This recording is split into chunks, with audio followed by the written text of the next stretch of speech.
March 7, 2025, at California State Prison, Los Angeles County, located in Lancaster, California.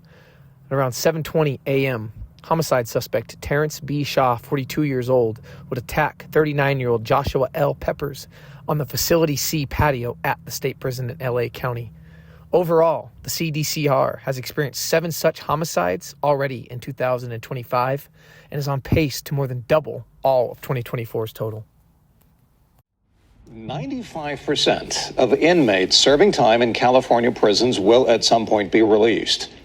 2/3 will reoffend and be back in prison within 3 years. But now there's a push within the prison system to change that, and the solution could be found more than 5,000 miles away. Our Itai Hod joins us now with that story. Itai. Good evening, guys. Yeah, until the 90s, Norway ran its prison system much like the U.S. with little success. The recidivism rates were at about 70%. But then the Norwegian Correctional Service decided to try something different, inject more humanity into their prisons. It seems to be working. The recidivism rates dropped from 70 to 20%. Now prisons around the world are sending officials to Scandinavia to see how it can be adapted in their facilities. One of those prisons is Salinas Valley, a level 4 maximum security prison, about 3 hours south of San Francisco.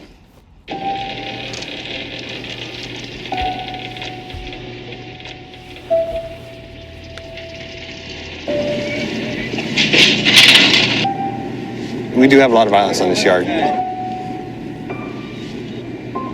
Fights, batteries. Matter of fact, we had a murder in that housing just a month and a half ago. They did CPR on a guy right out here in the yard, and he was pronounced dead. There isn't much Ed Borla hasn't seen in his 25 years in California's criminal justice system.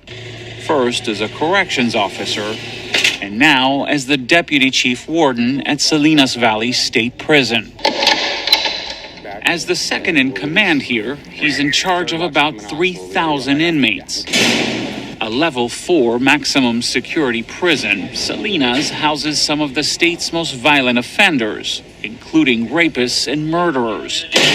But these days, it's leading the way when it comes to prison reform. Inmates come back in multiple times, revolving door. So we got to end that. I was worried about you. For decades, the American prison system has been focused on punishment and deterrence. But now, Borla says, it's going through a sea change. I forget when it was, the 80s when we did lock them all up and throw away the key. And then over time, we learned that wasn't working. While the U.S. has 5% of the world's population, it has 25% of its prisoners. The cost to taxpayers, $80 billion a year, which is why Borla and his team are testing out an approach used in Norway, where the recidivism or relapse rate is at 20%, compared to about 75% in the U.S. We're a pilot program for it, and it's just basically inserting humanity into the prison system. The idea is simple. The punishment should be the loss of freedom, not the loss of dignity. One of the biggest changes, addressing prisoners by their names rather than their number. Guards here also make a point to get to know them better, playing board games and taking them on long walks. This is the living room for the inmates. It's still a far cry from the Norwegian model, where inmates live in cells that have been described as dorms, and prisons have state-of-the-art amenities. I wish I fly like a bird. Including a recording studio. There are no plans for anything like that here anytime soon. The program is still in its infancy. For now, Borla and his team are focusing on what they can do with the little they have, adding more classes and activities. Put your hands together. The prison says it's already seeing a decline in one key measure, attempted suicides. Namaste. More importantly, prisoners say they've noticed a difference. Terrance Ford is here for an armed carjacking, which landed him in prison for 26 years to life. He says the new approach has given him something you'd be hard-pressed to find in a maximum security prison. This is the first time we've ever had action that truly showing our humanity instead of just our mistakes. It's tempting to chalk it all up to progressiveness run amok.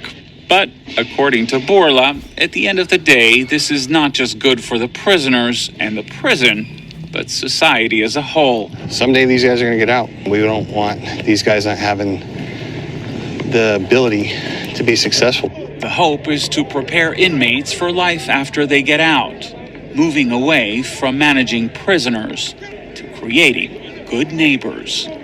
How long did it take Norway to get from a 70% recidivism rate to 20%? Yeah, isn't that amazing? Yeah, they started in the 90s, so it took them a while. It's it took them taken a few decades. years. Okay. Yeah, and that's one of the things that they're going to be looking at here is how long is it going to take it to get to that point. What are the basic principles in Yeah, Norway's so approach? like we said in the piece, basically the idea is the loss of, so your punishment is the loss of freedom, not the loss of dignity. So essentially, once you make it into the prison, it's all about rehabilitation. So in Norway, you have prisoners who are wearing their own clothes, they cook in communal kitchens, they walk about unaccompanied, they play sports, So they still work. feel like human beings instead of just inmates. Exactly. The idea is that life inside should resemble life outside as much as possible. So when they do come out, and 95% of these people are expected to come out at some point, that there won't be such a shock to the system.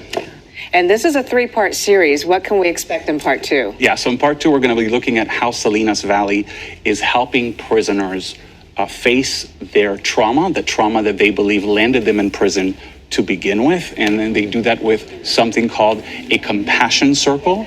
And so they put all of these prisoners in a big circle and they face their trauma. And the idea there, again, is that if you face your trauma, if you know where that trauma is coming from, then those recidivism rates will also go down eventually. For the past 15 years, life for inmate Jeremy Beasley has been simple and stark. 22 and a half hours locked alone in a windowless cell. Then, for about 90 minutes, he's moved into a concrete pen without windows. Beasley is one of more than 1,000 inmates who live in these conditions at Pelican Bay State Prison, California's highest security lockup.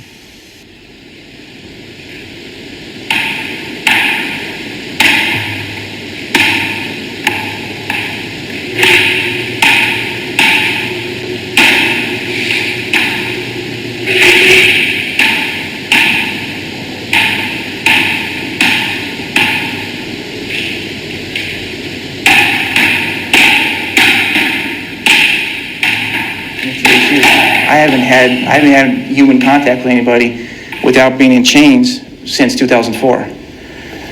The conditions back here are horrible. You don't get no sunlight. You don't get no. The only exercise is a walk on the yard, which I don't know if you've seen the yards yet. And now we get a stupid handball to throw around the wall. And it's fun for the first 10 minutes when you're out there by yourself. It's a new little toy. But like with any new toy, you get bored of it real quick.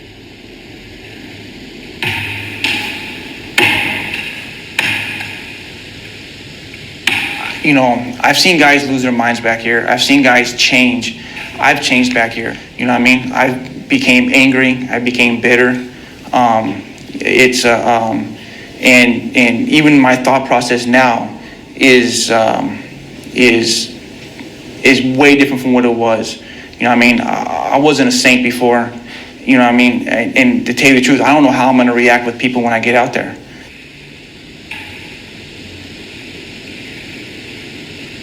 I believe that, certain people should be isolated. I believe I'm seeing things a little bit different now. Well, even back then, I mean, I kind of see how CDC has isolated for who we were, what we've done. But without no sunlight, without going years with no sunlight, going years in the isolation, I've seen guys that they everybody changes in a certain way. I've seen guys that pull into themselves. I've seen guys that, hear things that ain't there. I've seen guys that anger issues. That's one of the biggest things about being back here is the anger issues, and I have that. I get angry at a drop of a hat for no reason at all. And I was never like that until after 5-6 years back here.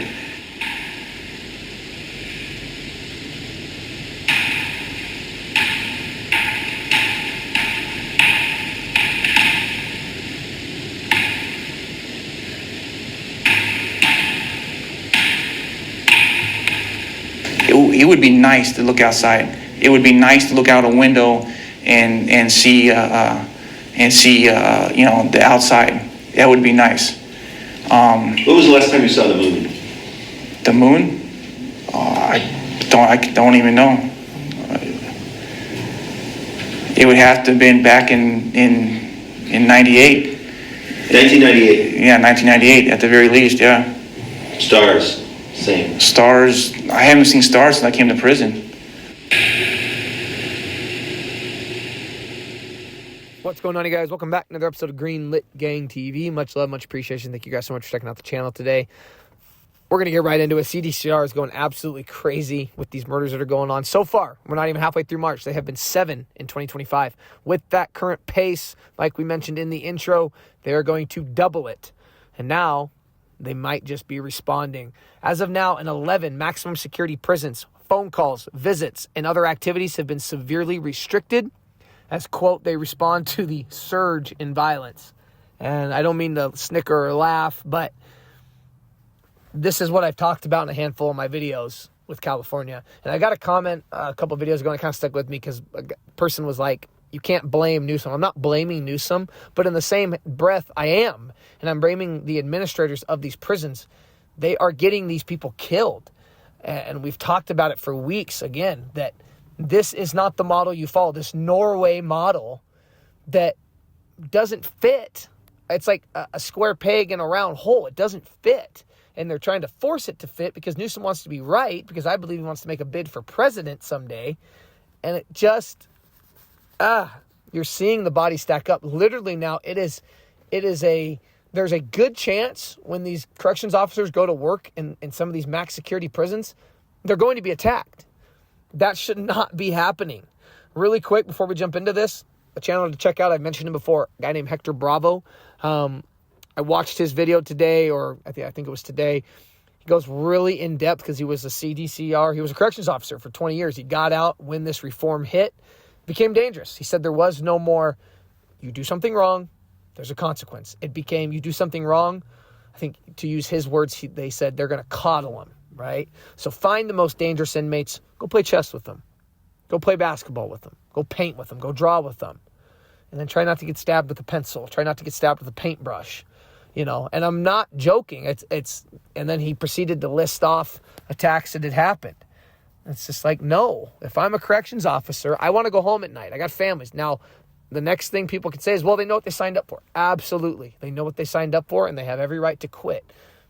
It's not that easy, though. If you've got a pension, if you've got a family, if you depend on this career, that I think those jobs pay okay, man, it's tough. It's really, really tough. But the murder we're going to be talking about today is the murder of 39-year-old Joshua Peppers that took place, again, California prison. And this whole minimum to maximum thing, because they're housing minimum security inmates with maximum security inmates, it's absolutely crazy. You got overcrowding, understaffing, the typical problems that plague prisons in California, Texas, other big states. This is in California State Prison in Los Angeles County in Lancaster, California.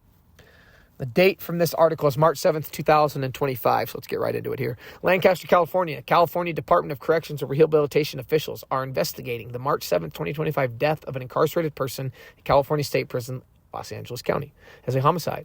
At 7:20 a.m., incarcerated person Terrance B. Shaw allegedly attacked incarcerated person Joshua L. Peppers on the facility C patio. Staff immediately responded, quelling the attack by utilizing chemical agents and non-lethal weapons. Really quick, what I'm noticing with these attack times, they're happening in the morning. Not all of them. Don't get me wrong, not all of them. But I'm noticing a lot of them are happening in the morning. Like the one we covered with Yates and how he killed his bunkie, his cellmate. That was another one that it was like 6:30 in the morning. They found his, that was Jake Kennedy. They found his body like 6:30 a.m. during a check. This is 7:20 a.m. So these are predators. These are predators, man. And they're going to get you when you least expect it. They're going to get you when you're rubbing your eyes, eating breakfast, and there's just a flash moment, and boom. You know, they're waiting. They've got all this time to get ready, and they're going to be ready when the time comes. Officers immediately initiated life-saving measures on Peppers and activated 911. Peppers was taken to the prison's triage and treatment area and then to an outside medical facility. A hospital doctor would pronounce him deceased 43 minutes later at 8:03 a.m. Officers recovered one improvised weapon at the scene of the attack. No other injuries were reported. Officials have limited movement on the patio where the attack occurred to facilitate the investigation. Shaw has been placed in restricted housing pending an investigation by the LAC Investigative Services Unit and the LA County District Attorney's Office. The Office of the Inspector General has been notified, and the LA County Coroner will determine Pepper's official cause of death, which we don't need to wait for the coroner's report. He was stabbed brutally. I'm sure it was a painful death with a makeshift weapon. Don't even want to get into that. Peppers, 39, was most recently received from the San Bernardino County on September 26, 2017, to serve 9 years for second-degree robbery as a second striker with an enhancement for inflicting great bodily injury.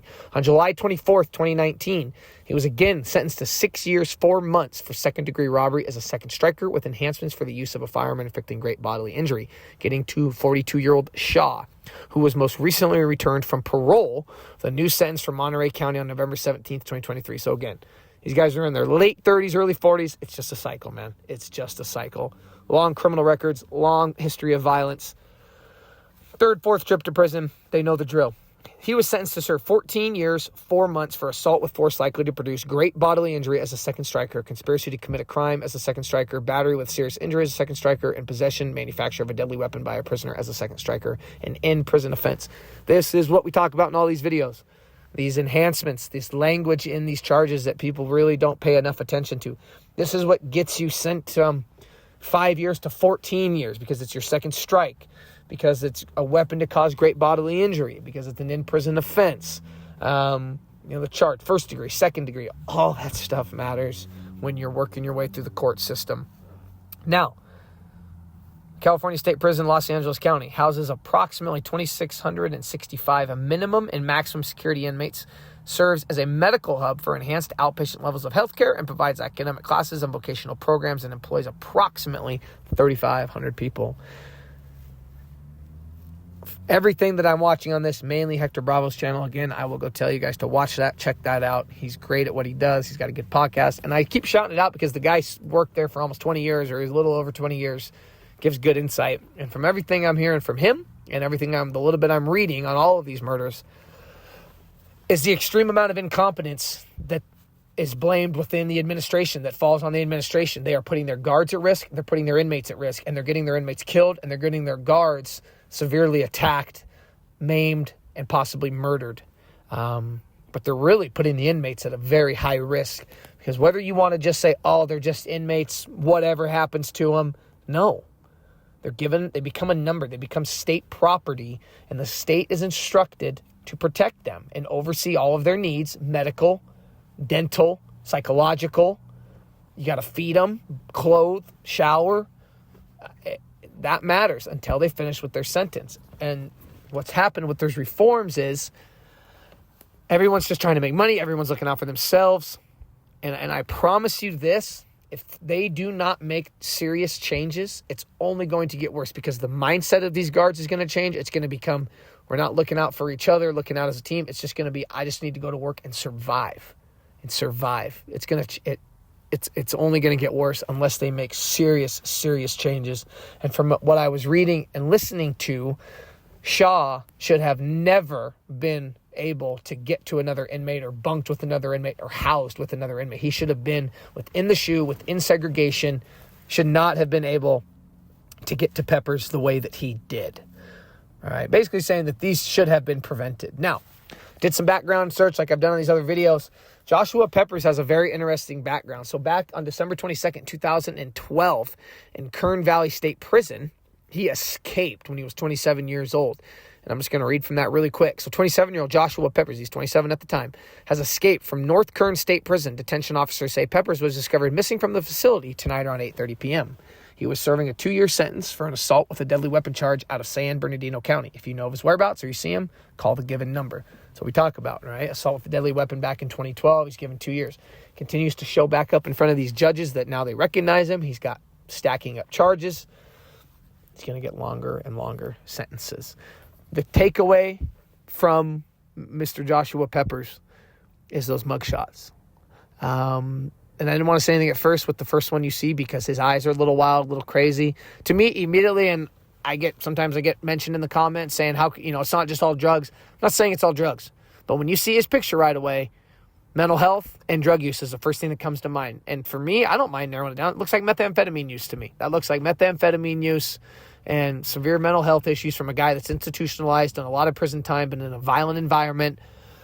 You couple that with drug use and whatever other meds he might be on, and you start looking like that. Because the mugshot I put up of him back in 2012 is of a normal, healthy-looking 27-year-old, and that mugshot of him at 39 after he's dead is not the look of a healthy 39-year-old.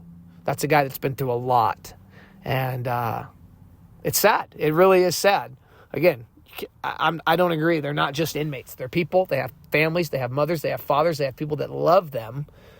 And it's becoming like a gladiator zone. It's becoming a war zone within these maximum security prisons. Now, that brings us to what I mentioned in the beginning of this video. How now California CDCR is responding. I'm going to read this article that was basically put out from the spokespeople for the CDCR.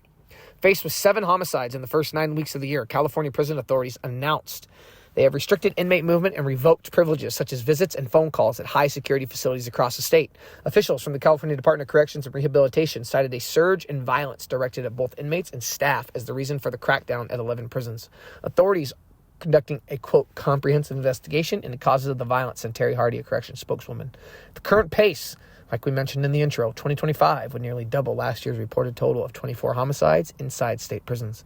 Authorities didn't say for how long visiting phone use and other privileges would be restricted on high-security yards at Calipatria State Prison, Centinela State Prison, California Correctional Institution, High Desert State Prison, Kern Valley State Prison, California State Prison, Los Angeles County, Mule Creek State Prison, Pelican Bay State Prison, California State Prison, Sacramento, Substance Abuse Treatment Facility, and Salinas Valley State Prison.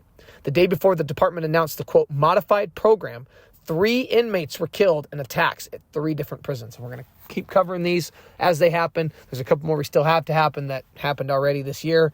Much love, much appreciation. Until next time, you already know what it is. Peace.